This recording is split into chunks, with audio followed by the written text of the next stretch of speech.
જય માતાજી, જય બાપા સીતારામ। તો કેમ છો આજના મિત્ર? આપણો બ્લોગમાં નિહાળતા રહેજો।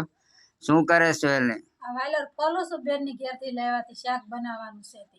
હે હા તો વાલોળે પણ ખેતરની છે કે ઘરે ખેતરની વાડીની? હા વાડીની છે હો, આયુર્વેદિક। આયુર્વેદિક કેમ કે આ દવા વિનાની વસ્તુ કાંઈ ઘટે નહીં એવું બને છે। વાલોળ બતાવી તો આ બધું ખોબો ભરીને। હા વાયલર ઓલે આખી વાલોળ? આખી વાયલર અહીંયા છે।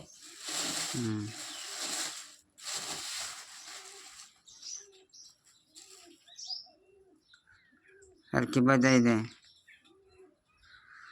Ready ready. તો મિત્રો તમે જોઈ લીધું, લઈ લો। તો મિત્રો જોઈ લીધું, આજે આપણે આનું શાક બનાવી નાખવાનું છે।